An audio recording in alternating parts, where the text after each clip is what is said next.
On behalf of the League of Women Voters of the Spokane area, welcome to our 2020 Primary Election Candidate Forum featuring candidates for the US Congressional District 5. I'm Ann Murphy, your moderator, and Sally Phillips of the League is our timer. Election day for the 2020 primary is Tuesday, August 4th, 2020. This is a top two primary in which the two highest vote getters will advance to the general election in November. In this forum, the candidates will have an opportunity to present themselves to you, the citizens, and the citizens will have an opportunity to learn more about each candidate to help them make an informed decision. Before the questions begin, the candidates will have up to 30 seconds to introduce themselves and tell the voters why they are running. I will be asking the candidates questions then that have been formulated by the League's Voter Services Committee. Candidates will be asked questions in alphabetical order with the first speaker rotating with each question. Candidates will have up to 90 seconds to answer each question, with additional time for rebuttal or follow-up questions as may be deemed appropriate. Each candidate will have the opportunity for a 1-minute closing statement. I will ask as many questions as time allows. Our timer will signal when the speaker has 15 seconds remaining, and then again with a stop card when your time is up. Now, before we proceed, a reminder about voting in the primary. You must be registered in order to vote. You can register by mail or online by July 27th, 2020. That's 8 days prior to the election day. After that, you can register in person up to August 4th at the Spokane County Elections Office, 1033 West Gardner Avenue, and at Center Place, 2426 North Discovery Place, Spokane Valley. And then on election day for same-day registration. These sites plan to be open with pandemic precautions in place and ask that those coming in complete paperwork online before coming in. Registered voters will receive their mail-in ballots about 3 weeks prior to election day. Voters will not need to mark a party preference on this envelope. That was only for the March presidential primary. Ballots must be postmarked or deposited in conveniently located ballot boxes no later than 8 p.m. on election day, August 4th. Ballots can be dropped off on election day at one of the voter service centers as well. For locations of ballot boxes or voter service centers, information about accessible voting units or other questions about casting your ballot, please contact the Spokane County Elections Office at 509-477-2320 or go to www.spokanecounty.org/elections. Contact information for the candidates as well as a voter's guide can also be found on the website at the Spokane County Elections Office. Additional information about the candidates can be found on the League of Women Voters online voter guide, www.vote411.org. Now, I will introduce the candidates in this forum for US Congressional District 5. They are Stephen Major, Republican, Brendan O'Regan, Independent, and Dave Wilson, Democrat. Also running are Chris Armitage, Democrat, and Kathy McMorris Rogers, Republican, who were unable to participate. Before we start the questions, each candidate will have up to 30 seconds to tell the voters why they are running. And we'll start with you, Mr. Major. So please, you have your 30 seconds. Thank you. I've been a longtime resident of Washington State. I moved here since 2014. For the last 35 years, I've been a servant to the Republican Party because I was faithful to it in the principles which it stood for. However, since 2016, the party has taken a wrong direction, has distanced itself from the voters, its constituents, and the result of the intransigence of the party establishment today is demonstrated by the civil unrest that we see today. I'm in this race to try to bring some sanity to politics. Thank you. And now we will go to Mr. O'Regan. Please unmute yourself to speak. Our representatives are morally bankrupt and they don't even care about your children. They find themselves beholden to a minuscule constituency of various industrial complexes. We are 320 million consumers, voters, 85% of whom are good. That's a statistical fact. We wield an enormous amount of power and we are the nation's moral compass. And it's time for you to stand up for yourself for the sake of future generations. Thank you. Okay, thank you, Mr. O'Regan. And now, Mr. Wilson, it's your turn. I've lived in Spokane for 40 years. I've been married 37 years and raised all 6 of my kids here. I started, ran, and owned a business for 30 years and have been very involved in the Spokane community. I believe that we're at a turning point in our nation's history and that we should all be alarmed. I ask you to join our campaign. Together, we can defeat Representative McMorris Rodgers. And when elected, I will work diligently on building a more just and equitable society. Okay, thank you. And now we will proceed into our questions. Question number 1, and we will start with Mr. O'Regan. What do you consider to be the most important responsibilities of a congressional representative, and what specific training, experience, and skills do you have that have prepared you for this position? Mr. O'Regan. What prepared me for it is my work overseas. I'm an overseas worker. I work on embassies and have worked on, worked and lived in 40 different countries over the last 15 years. And so you really get the idea that the humanity is like a coral reef, and you really have to pay attention and nurture it, which means a lot of jobs in the forms of variety. And so we can't just rest on, hope that tech takes place or anything else. And so it begins with education and health. And those are the 2 things I'm concentrating on. Thank you. Okay. Mr. Wilson. Can you repeat the question, please? Certainly. What do you consider to be the most important responsibilities of a congressional representative, and what specific training, experience, and skills do you have that have prepared you for this position? I believe it's important to be visible, accessible, and responsive to my constituents and to represent their needs and wants. I have a lifetime of responsibility. I started my own business. I ran it for 30 years in Spokane.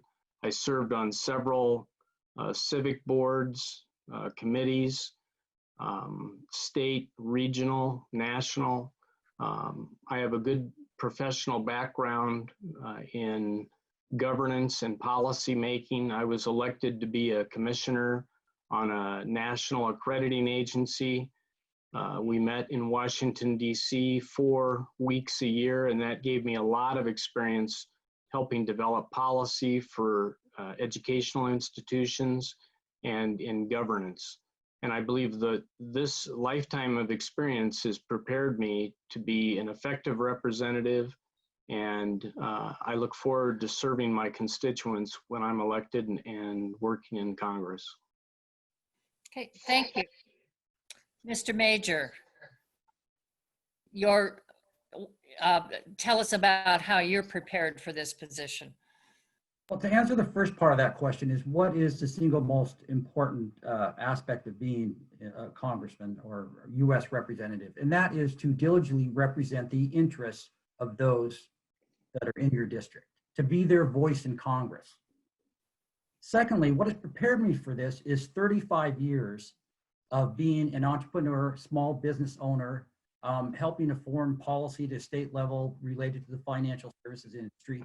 Also working on a number of campaigns over the years, being a delegate, and being there for the party and working with the people and understanding what their needs are and how government and the decisions they make so affect our lives, and that it's so important that they be in touch with their constituents and understand their needs, and also understand the basis of what this country is all about what our founding fathers had intended, and that would just guarantee to everyone in this country in the Constitution of the United States. If Abraham Lincoln was alive today, he would be weeping and saying, what has happened to my republic? And I hope to restore that to what his vision was and bring some reason and unity and sanity to Congress. Thank you. Okay, thank you. For our second question, and we will start with Mr. Wilson on this question.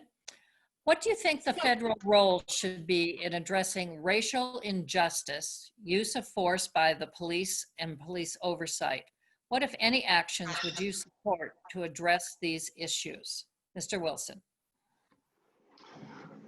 Well, I believe that the 14th Amendment says that no state shall deprive any person of life, liberty, or prosperity without due process of law, nor deny to any person within its jurisdiction the equal protection of the laws. And we have not lived up to that law. We need to do more to protect voting rights, to ensure that our criminal justice system does not disproportionately target people of color. We also need to invest in communities of color, many of which are in our poorest neighborhoods. When elected, I will work to find ways to start and fund programs to help these communities with things such as additional financial aid for college, programs to increase home ownership, and funds for starting small businesses. In regards to police reform, I believe we're at a critical moment, both locally and nationally. There will be legislation and policy changes, reforms of policing all over the place, and many such proposals will be good, worthy, important steps. I think first and foremost, we need to substantially improve civilian oversight of police, and we need to have better systems to hold police accountable in cases of misconduct. And there need to be serious consequences for the misuse or disproportionate use of force. So those are some of the things that I think are important. Okay, thank you. Your time is up. Okay. Mr. Major, your thoughts on the racial injustice, use of force, and police oversight? You know, this is a really tough question, and I could talk about this for an hour. And from my position, we don't need any more laws on the books. We don't need any more government intervention per se with new regulations or this or that other thing. What we need to do is we need to stop for a minute, and we need to back up, and we need to ask ourselves, how is it that we arrived at this point to where these things are going on and they've continued to occur to the point where we have people that are burning down cities and rioting the streets and all of this violence? How did we arrive at this? That's the question we need to ask. America is supposed to be the beacon of liberty and light and the freest country on the planet, and we're supposed to be the example. However, we have the single highest prison population in the world. The only people behind us is Russia. I mean, they're second, but we're number one. We have more people in this country, roughly 783 people per 1,000 end up at prison. We need to take a look at our system. If we're supposed to be the beacon of light and freedom, we have this wonderful Constitution, this fantastic Bill of Rights that guarantees equal rights and liberty to everyone. And how does this happen? We need to take a step back and we need to ask ourselves, what are we doing wrong here? How does this exist? That's the first step. Okay, thank you. Mr. O'Regan. I think that with all the different cities and police departments scrambling to address this, we're going to end up with a high bar and a kind of a common ground to reach for. And so I think that's what's going to become of the police thing.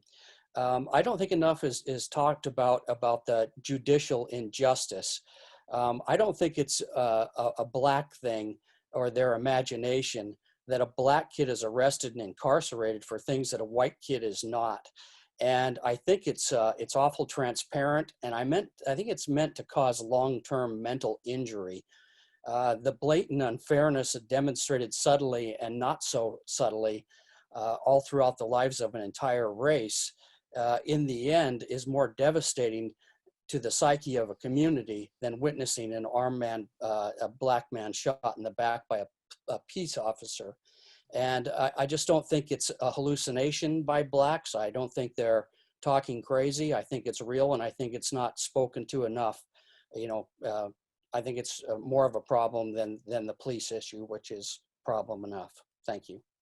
Okay, thank you. We're going to go to our next question, and we'll start with you, Mr. Major, this time. The gap between federal spending and revenues has widened significantly as a result of this current pandemic that we're in due to the COVID-19. What, if any, federal programs would you consider for spending cuts to reduce the growing deficit? Are there programs that you would exempt from spending cuts, or do you have thoughts on new and different revenue streams? Mr. Major, 90 seconds. That is a wonderful question. And now, my position is this: the federal government's reaction with this $3 trillion stimulus thing they did, you know, sending everybody a check and all of that, was a gross overreaction to this coronavirus thing. Now, I'm not discounting the fact that we have this coronavirus, that it's very deadly for some people, but it was a knee-jerk reaction to the Democrats in office to see who could be the most generous with money that we don't have. So now we've added another $3 trillion to our federal debt. Okay, that's one thing there. And then to sit there and dole out, give everybody a $600 a week federal bonus in unemployment, where people are making more money on unemployment than they were working, is a real disincentive to go back to work. It was a knee-jerk reaction. And I think it was totally unwarranted. The economy was doing great up until this time. Yes, there's a lot of people that are out of work and all of things because of it, but it's primarily because the states have put the massive restrictions on people to be able to go to work and have the economy function like it was normally. And this is a real travesty.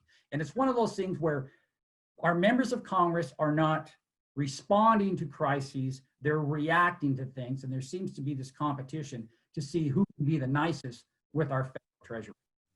And I could go on about this for another 30 minutes. No, you can't, because we're going to go to Mr. O'Regan for his thoughts on the deficit and the widening gap in funds. So, Mr. O'Regan. So I agree with most everything, or probably everything that Mr. Major says. I have friends that are in small business, and the thing was so confusing and so haphazard. The people that went into it and took it in the first place ended up having to give paychecks to their employees just to make up for the 75%. So anyway, the way it was dealt with was just completely incorrect. I was against the tax cuts in the very beginning. Most economists said they weren't going to pay for themselves if this is prior to pandemic. So I was against the tax cuts. They were supposed to add another $1 trillion over 10 years. And I think they were fixing to do so. I think we need to look at taxes in general. I think they're way too complicated. They're not transparent enough. And I think that's a huge part of the income problem. They talk about employment. Well, prior to pandemic, it only counted 62% of the people were in the workforce. And yeah, the numbers look good, but when you only have that many people in the workforce, you're not creating economy. And so you need to try to ferret these people out and find out, you know, what's going on, and be more proactive in telling the truth about what's really true. Okay, thank you. Mr. Wilson, your thoughts on the finances here? Well, first of all, I'm very concerned with the national debt, but addressing the national debt will have to wait until the economy is recovered from the COVID pandemic. When the economy is struggling, that is not the time to cut spending or raise taxes. Austerity doesn't work. Now, long term, I think that this debt is a huge threat to our economy. But in the short term, we need to be focused on getting out of this pandemic. and saving the economy. I believe in balancing the budget over the business cycle, but we continue to run deficits even in non-recession years. That has to stop. Now, many economists say that this high level of debt will eventually have a significant negative impact on our economy, and we could reach a tipping point in the next 10 to 15 years. But for now, we need to make sure the economy keeps working. After the pandemic is in our rearview mirror, I think then it's imperative that we begin reducing the national debt, at least as a percentage of gross domestic product. Okay, thank you. This next question will start with Mr. O'Regan. Our mail-in voting system in Washington State, along with the growing interest around the country in this method of voting, depends on the US Postal Service. What legislation would you support to maintain the financial viability of the US Postal Service? Mr. O'Regan? And please unmute. Thank you. I think you need to start by going to addressing the finances of the post office. I was reading some things last night. Go to a five-day week. Get rid of some of the higher paying people that have been there long term, or replace them with people who get paid less. Their pension program needs to be looked at and addressed. I think you need to pay more. You know, for some reason they're reluctant to raise their rates, which doesn't make sense to me. So you just can't run a deficit as deep as they're running and stay in business. And, you know, take advantage of, I know they do a lot of work for UPS and FedEx and ramp that up. But yeah, I think they need to charge more money for their services and become more liquid, act more like a business. Thank you. Okay, thank you. Mr. Wilson, your thoughts on the Postal Service? And please unmute.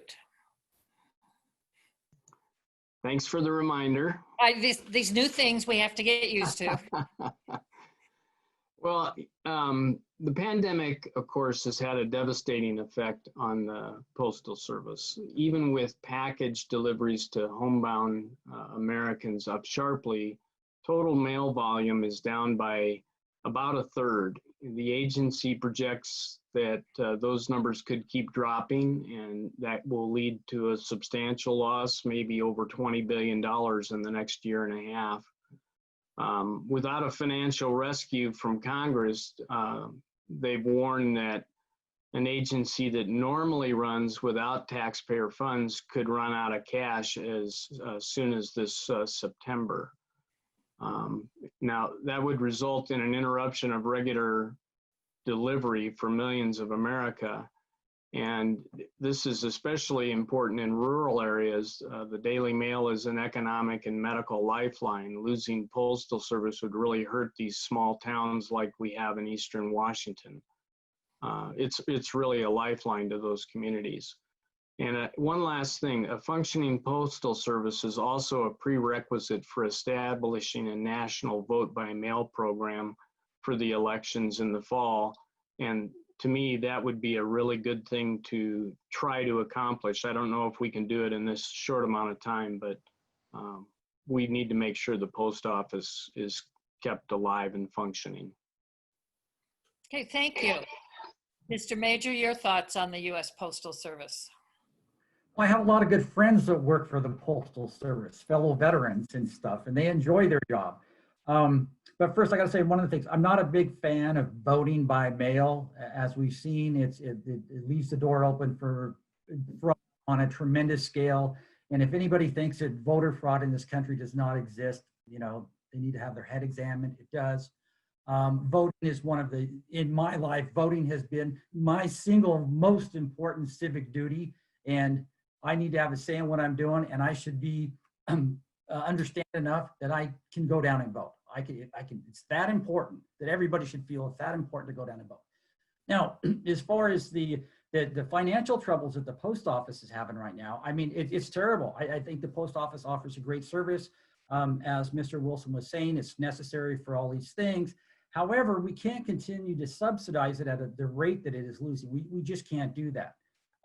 And doing some research into that, part of the problems, the financial problems that the post office has is the generosity for their retirement and benefit programs that they have, which I think are very generous. And I don't want to take that away from many of my friends, but that is it's one of the biggest financial problems they have right now is maintaining that, because they're required to pay it in advance, which they don't have the money to do.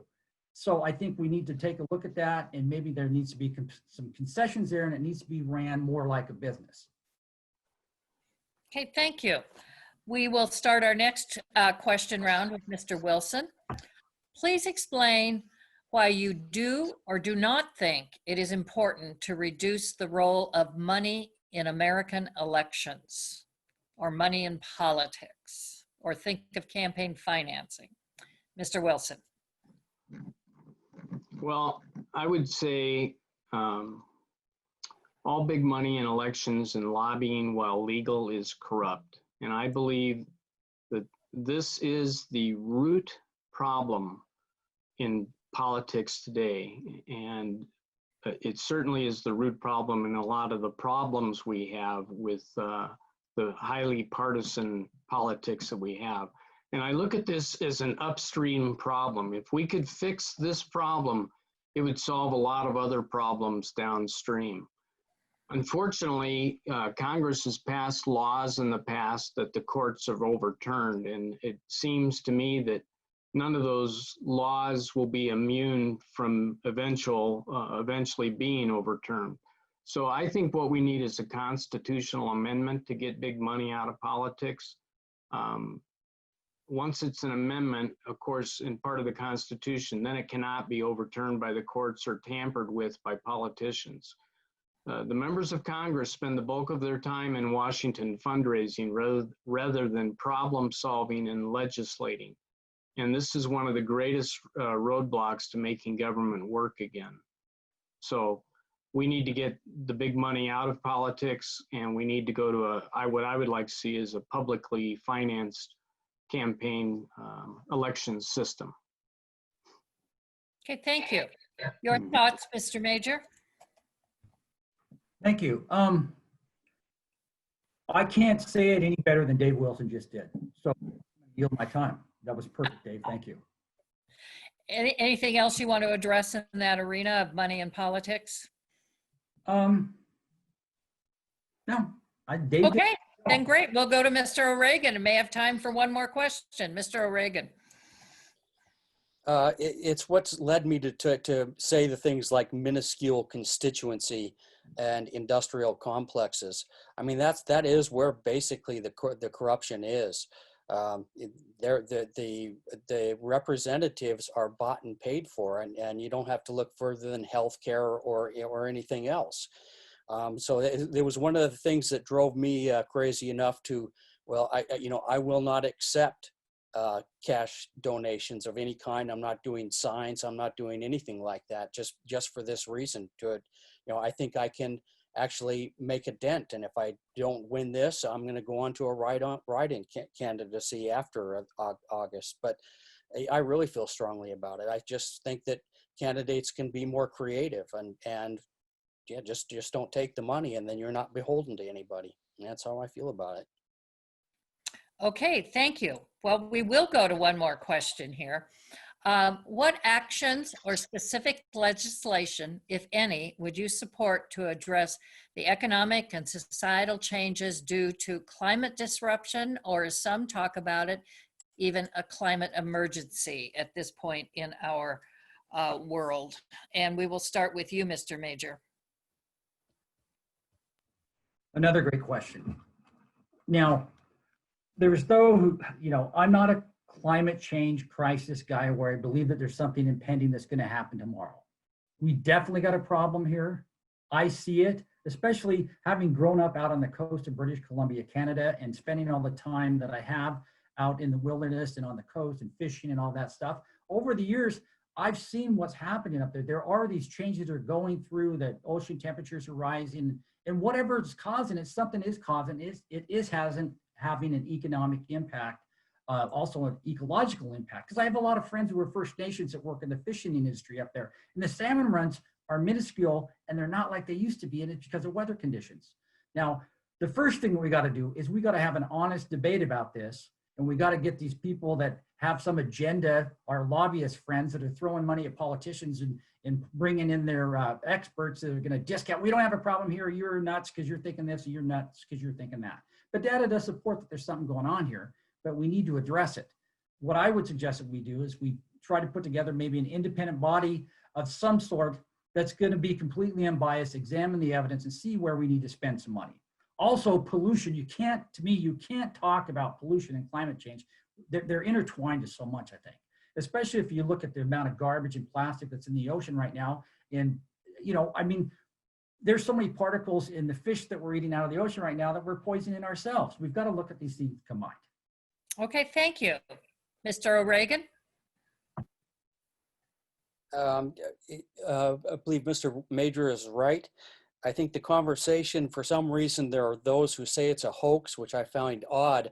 So I think the conversation should be shifted to, what do you want to do about the Florida Keys or the thousands of miles of coastline that are being affected by storm surge? So the water is coming in and it's destroying like it hasn't before. And the reason is, that the sea is rising, and that shouldn't even be part of the discussion. But I know that the Trump administration has given states, X amount of millions of dollars to do their own exploration about what they want to do with their coastlines, because the ocean is consuming the land. And once that starts happening, there's no end to it. I've heard where in New York, in the subways, they're being flooded because of the storm surge. So we need to be creative like Americans are and address the things truthfully and say this is the problem and go after it, because it's going to cost us a lot more money in the long run if we don't solve it. Thank you. Okay, thank you. Mr. Wilson? Please unmute yourself. All right, sorry. I see a lot of parallels between the talk or the current COVID pandemic crisis. I think that when this is all said and done, we can look back and say, that crisis could have been prevented with some foresight and some planning. And yet what research was available was ignored. And so all of a sudden we go from everything going well to a crisis. And this seems to be the way we do things, and it doesn't have to be that way. So with climate change, there's lots of research, there's lots of science that says this is real and we need to pay attention to it. But we're not, and especially the Trump administration. So I can see what's, where are we going to be in 10 years? All of a sudden, we're going to have a crisis, and it could have been avoided. So I believe in science. I believe we need to do more to protect the planet. To me, this is both an economic issue. It's not only an environmental issue, it's an economic issue and a national security issue as well.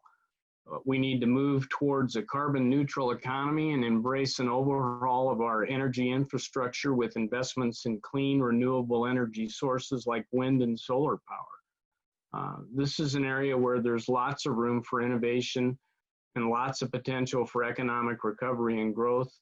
And, Okay, thank you. Your time is up, Mr. Wilson. Our next question, we'll start with Mr. O'Regan. What legislation, if any, would you support to provide a pathway to citizenship for the DACA recipients that we've heard about in our immigration conversations? And please unmute yourself.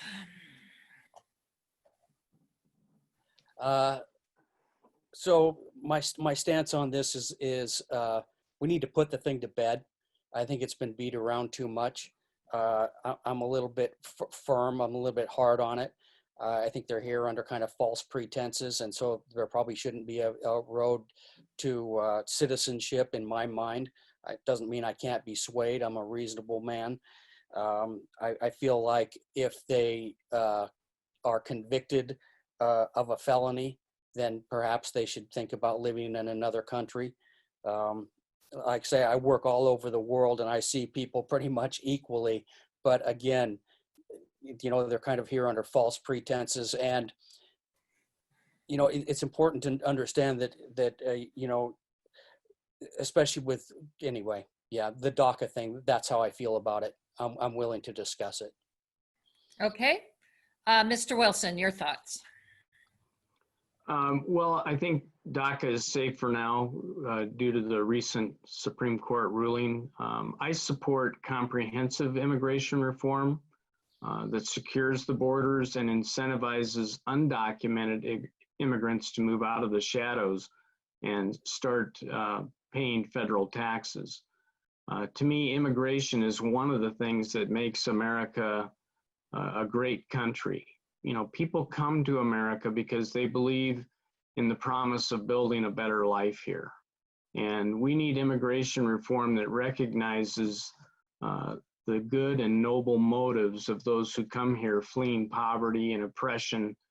And we need to get these people out of the shadows. We need to get them documented.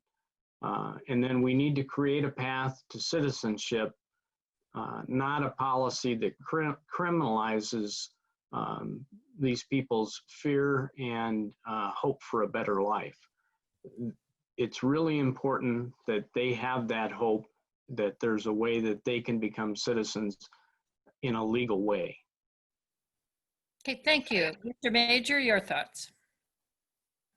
Well, you know, I actually was quite pleased the Supreme Court ruling on that, because in my mind, you know, I support DACA, especially for the youth. And I think it's unconscionable to think for a moment that you're going to round these people up because their parents brought them here as children and send them back to some narco state where they came from, which Mexico basically is a narco state at this point. Or Venezuela, the socialist utopia of the world. We can't do that. If America is all that they know and they participated here, it's unconscionable. Anyway, so I'm kind of happy about that. But I'm for a comprehensive immigration reform, which we've got to do it. We've got to do it because the most important thing to do right now is to stop illegal immigration, stop mass immigration to this country without qualification, just other than the fact that everybody can say, well, I'm a refugee or I'm not. We've got to stop that. We've got to have some standard, and we've got to have some system for evaluating and true motives of people that come here, and are they beneficial to our society, or are they just bringing their problems here? And so pretty happy that, you know, the DACA thing went through. Now, expanding that to include their parents, that's another thing, but we've got to have a pathway to citizenship for these people. We can't just, we're not going to send them back. We can't. Let's stop bad immigration where it is right now through some comprehensive reform and get these people to be productive, welcome citizens, you know, taxpayers, just what we need right now. Thank you. Okay, thank you. We'll do one more question before we go to your closing statements. And this one kind of comes back and touches close to home here. Now that the EPA reports that warming in the Snake River from the dams are the biggest harm to salmon, what steps will you take to ensure support for the multiple interest groups connected with this issue, sports, tourism, tribal, commodity transport, while protecting survival of salmon that are critical to our Salish Sea orca population? And we start with Mr. with Mr. Wilson on this one. Sorry about that, Mr. Wilson. Well, I think we need to take a go slow approach to this.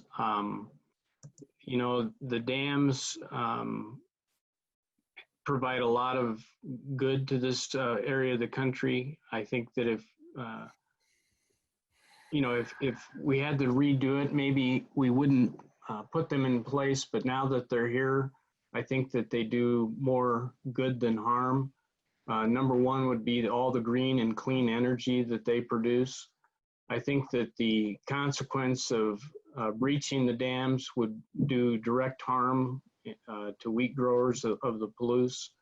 And it means that the grain currently barged downriver would either have to be shipped by truck or rail.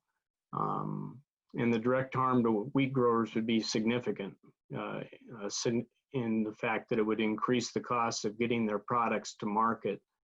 Until we do a better job of tackling climate change, I don't think we want to lose this source of green energy. So I would like to see a go slow approach. And if we do decide to move in that direction, we should look at a 20 to 30 or even a 40-year plan. Okay, thank you. Mr. Major, your thoughts? Well, you know, I'm not so certain that the warming of the water there is the biggest threat to native salmon populations right now. And can I speak of this from firsthand experience? What I see as a bigger threat at this point in time are two things. One is pollution, and number two is your fish farms along the Puget Sound area and also along the BC coast, where we witnessed when these commercial fishing farms came in there and they started growing these non-native fish and whatnot, that they bred and created a lot of disease. They weren't able to keep them penned up, and they infected the native population with many, many different diseases, which was causing them problems and you know, and killing them off. And I think we need to take a look at that first and foremost before we go tearing down dams, because I think it's a much bigger threat. And I've seen it firsthand. Okay, Mr. Reagan, your thoughts on the Snake River dams? I should preface this that I've fished lower Granite a lot when I was a kid, and for whatever reason was always kind of for taking the dams down. It just, from what I've kind of glanced at, you can reconfigure the money and move it here and there. It's obvious the barge people would be hurt and the price of wheat would be dinged, you know, a bit, but it's not something that couldn't be made up for. One thing that Washington State is good about is we do have a diverse green energy system. So yeah, the dams are important, but the wind, solar, and kinetic, and others. I think there's even there's a nuclear power plant as well. So yeah, I'm kind of for it, and I like the idea of leaving the concrete in place and just kind of breach the soil, and yeah, I'm for it, and I think it would be good for the you know, the salmon itself. It's like I bought a fillet last week for $70. So I mean, there is economy in those fish, and that's real, and so is the recreation, and I just do both those things. Okay, thank you. Gentlemen, we're now going to go to your closing statements, and you will each have a minute, and we'll start with Mr. Major. Thank you. We are at a tipping point in this country. We are on the precipice. And if we continue to ignore it, we're going to end up losing our republic, our liberty, and all the rights that we have. We can't ignore it any longer that partisan politics and those long-term incumbents in office are unable to work together anymore. It proves it. Look what's going on. We have huge amounts of the population right now running around in cities claiming that we are Marxists. We are Marxists. Now, I'm a little older than most, but I remember the Cold War. I fought against communism. I saw its devastating effects in many nations across this globe back in the 80s. And I got to tell you that the fact that we're looking at that today tells us that we got a government that is unresponsive to all citizens' needs and needs to be removed. And I want to be your new voice in Congress and get back to addressing the issues of every American citizen so that we can avoid these problems now. Thank you. Thank you, Mr. Major. Mr. O'Regan. Nope, you just muted yourself. Come back to us. There you go. My solutions, means, and methods are solid, though unconventional. This will be met initially by skepticism and perhaps derision. But at some point along the way, inexplicably, everyone is going to buy into my methodology. This needs to happen sooner rather than later. There is work to be done, and we need to prepare yourselves to stand up. And I'm just the guy to help you up. Thanks. Hey, thank you, Mr. O'Regan. Mr. Wilson. There is a battle going on for the soul of America. The president is a danger to our democracy and is enabled by GOP lawmakers who have lost their moral compass. This includes Representative McMorris Rodgers. President Trump must be defeated in the fall. His policies, behavior, and continual false statements have led to a loss of trust and faith in our government. This is the exact opposite of what we need in a leader in a crisis. The president and his enablers are responsible for an incredibly poor federal response to the COVID crisis, historic unemployment, and the worst civil unrest in 50 years. Donald Trump has divided America more deeply than at any time since the Civil War. There's no middle ground here. I'm against everything he stands for in every way. I ask that you join our campaign. Together we can defeat Representative McMorris Rodgers, Trumpism, and all that it represents. Thank you. And thank you to these participating candidates for U.S. Congressional District 5. Again, they are Stephen Major, Republican, Brendan O'Regan, Independent, and Dave Wilson, Democrat. Also running are Chris Armitage, Democrat, and Kathy McMorris Rodgers, Republican, who were unable to participate in this forum. This concludes our 2020 primary election candidate forum featuring these candidates for the U.S. Congressional District 5.